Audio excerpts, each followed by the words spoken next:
Fifirava fatalo fatu Samoa le nei tula le fiafi. Alo maia ise fapoponga fo ile nei olo Samoa taulogologo. Samoa te tatou tala.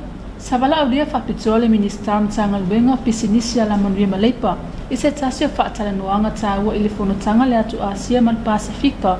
Lona se fulu ma le fitu. E pei ona usui ai ita sono Singapore. O se atelinga le nei o le report. Olo wala aulia fapitoa le minister pisinisia la manuia maleipa. Le fionga ia le atinu uwenso ialo ise fonotanga lona se fulu ma le fitu Asia ma le Pasifika. Awale tala nuaina ma le suala upuleina o aia inga matula fono fata oto mo le soifua manuia o tangata ma le faa moe o ia inga ina ia o fia tangata uma ma ia mausali a mese o le mawar soifua manuia. Ele te tila tūlanga mawalunga o lea faa tala nuanga o lo ua awa iaila fionga le minista malana au malanga e fai masuyo Samoa.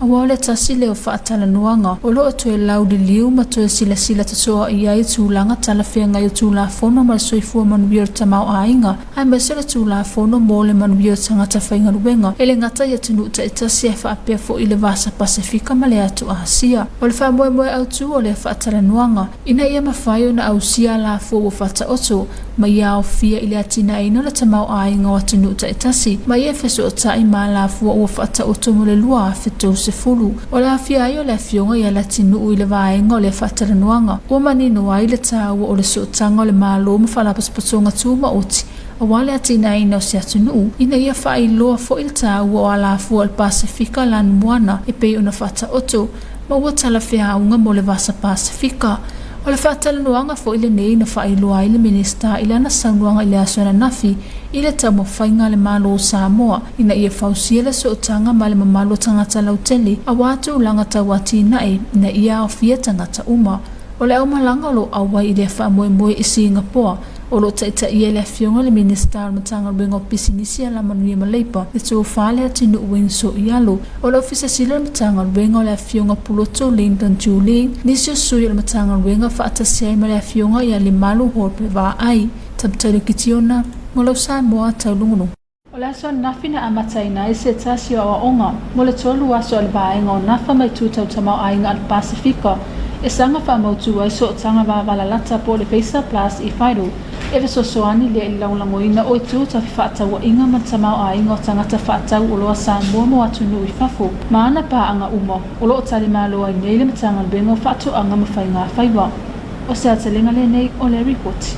O le aso nafi na mataina i se tasi o onga mo le tolu aso ale vaenga o nafa mai tūtau tamau ainga al Pasifika e sanga whamautu ai so tanga wawala lata po le Pesa Plus i whairu e fiso soani le laulangoina o i tūta whatawa inga mana tamau ainga o tangata whatau o loa Samoa mo atunu i whafu ana pa anga uma Maulo o tali malo ai nei le matanga ruenga o whatu anga mwhainga whaiwa. O le tsala ino le nei a onga le aso na nafi sa awa i le silia ma le sefuru tangata whatau ulo i whafo Samoa sa awa i le tsala ino le a onga.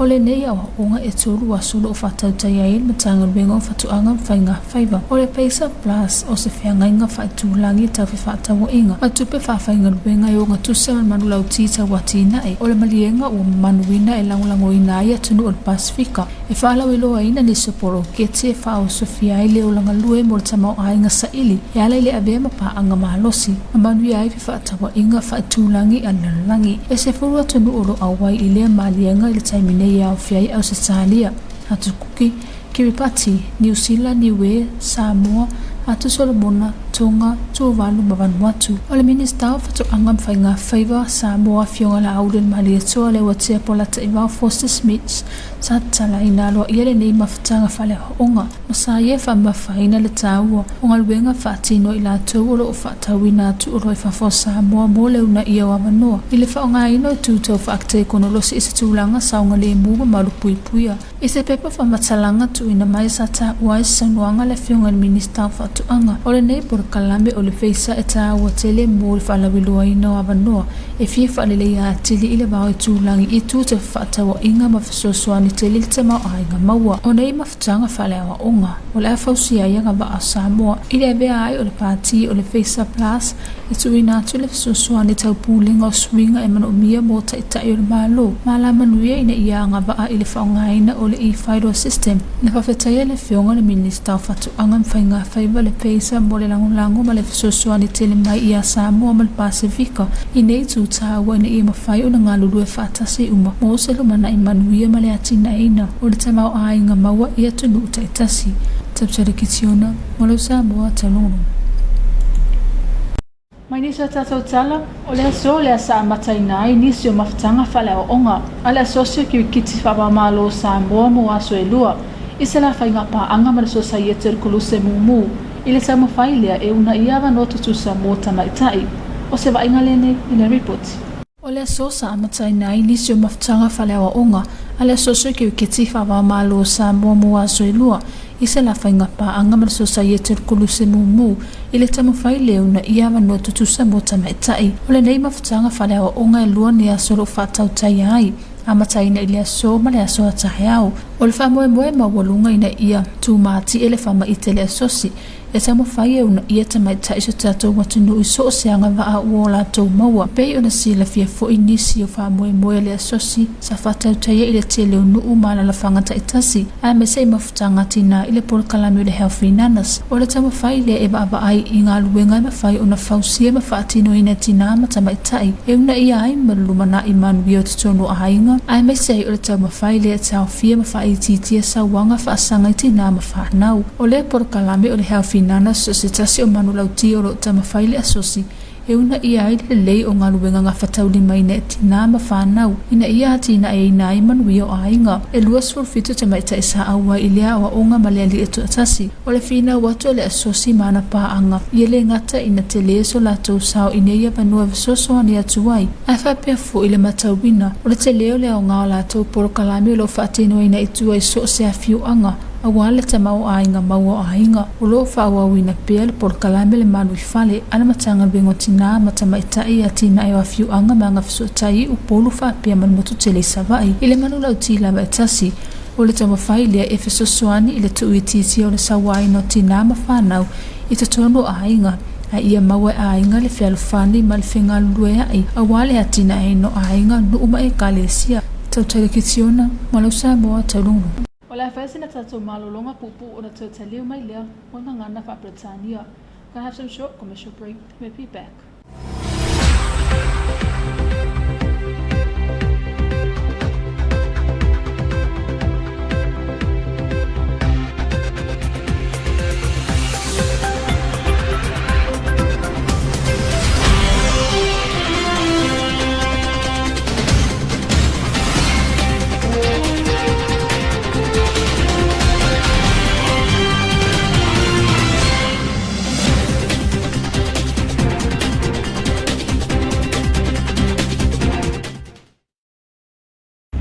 I vai tau o wha, e hawhi ai Samoa i lolonga. E mawhai o na fō ia whawhi tau li ono tula i mai, pe a tātou tangia la patainga.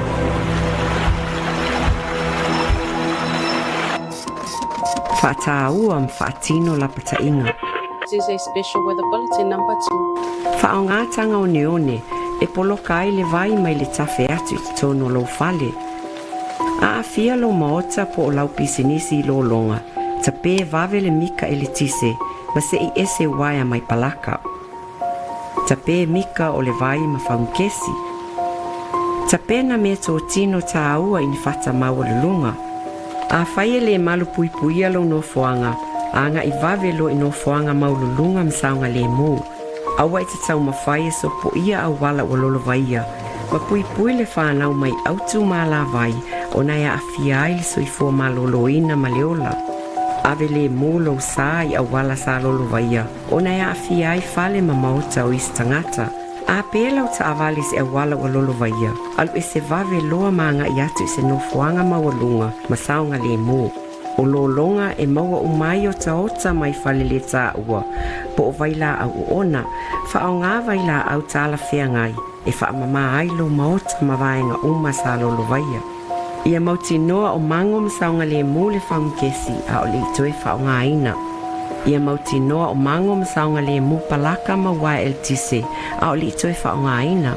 La fua i umatau mafa ma mea sa whaalea ngaina le lolo, o nei ono a fiailo soifua ma lolo ina.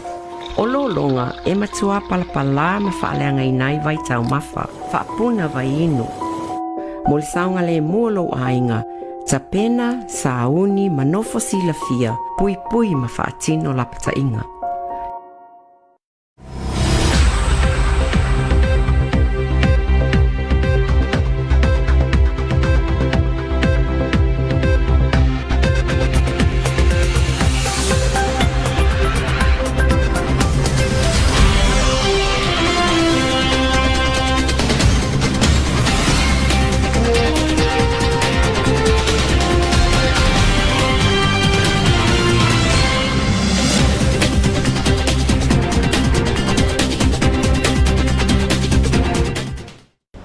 Welcome back to another edition of your TV2 News for tonight.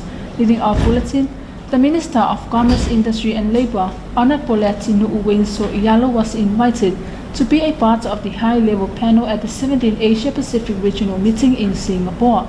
Here's more on this report.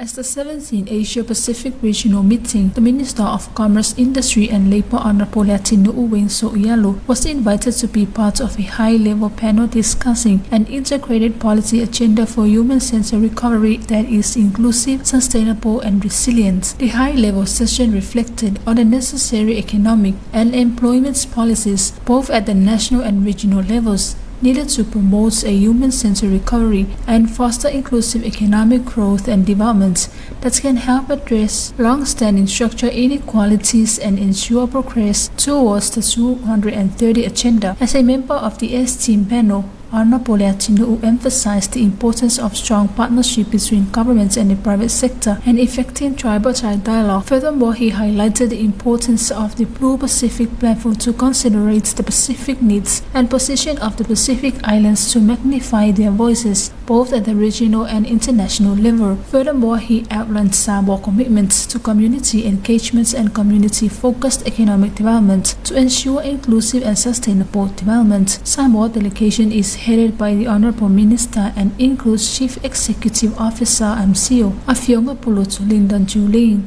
Mrs. Jennifer Furin, as sitting member of the Samoa National Tripartite Forum and Executive Officer for the Chamber of Commerce, Afionga Lemaunga Hopreva Ai, Tapjarikitiona, for your TV2 News.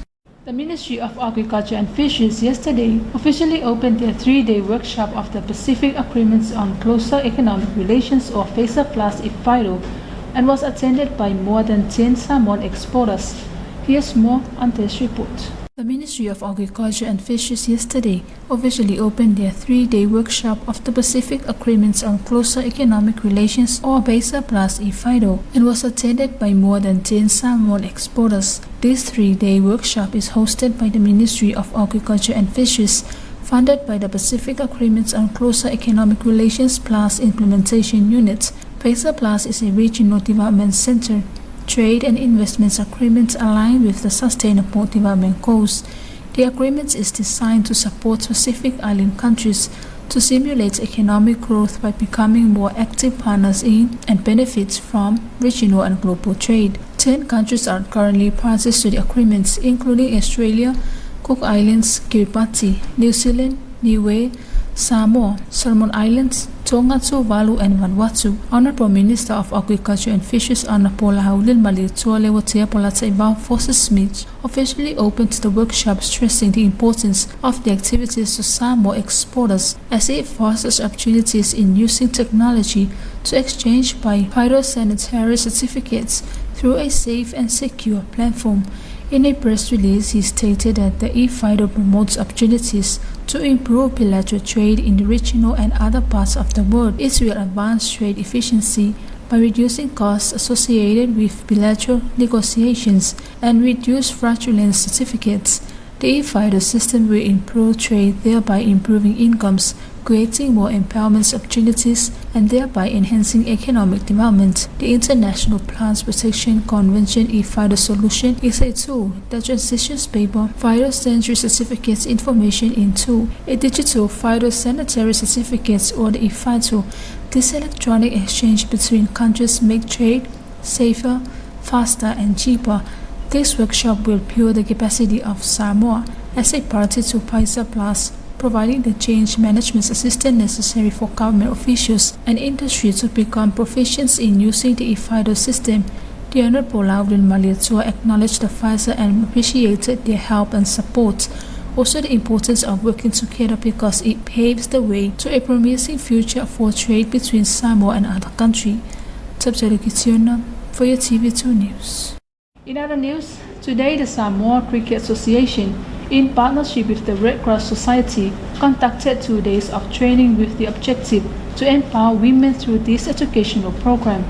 Here's more on this report. Today, the Samoa Cricket Association, in partnership with the Red Cross Society, conducted 2 days of training with the objective to empower women through this educational program. The knowledge obtained will enable the nanas to save lives once accidents happen. Where nanas are present, there are 27 female and 1 male participated in this training earlier today. The Healthy Nanas program is run under Samoa's cricket partnership with the Team Up Australia. Samoa Cricket used cricket as a platform to empower and educate women for all ages and backgrounds via modified cricket activities, social programs and collaborated educational presentations relevant to the Healthy Nanas objectives. The association is trying to push women and ladies in every situation they know it's better for them for developing of their lives and their future, as the team always visited and discussed the program with all the selected women's committee. Ended the day with fun cricket activities to promote healthy lifestyle changes. The purpose of this program is to examine the impact of vocational skills in promoting women's empowerment and gender equality to reduce poverty in our community and end violence against women and girls, as the Ministry of Women, Community and Social Development is still continuing its program Malui Fale in both Upolu and Savai'i for 16 days. Taulogologo for your TV2 News. And that is the conclusion of your TV2 News for tonight's special acknowledgement to the Samoa Water Authority for supporting your TV2 News. Until then, good night. Malafai ungale na lau Samoa Taulogologo le nei tula o le fiafi, momoli le ngangal whawhetai le pūlenga o suawai, malanglango ina o lau Samoa Taulogologo, ai manuia whasausango le fiafi tō whasoifu.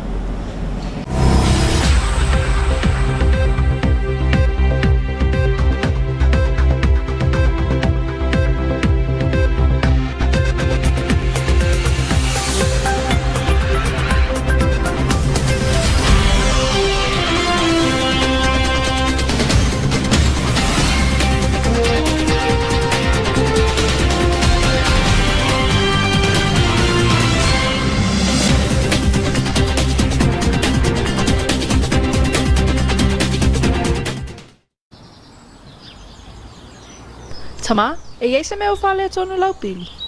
Aia, or ke lele on maka upili ma singal nge. E ono mafua ona i eini liki tu tonu lo whanua. Ea? E mawhai ona siaki i whanga ina lea lau mita. Whapewheng whangamea?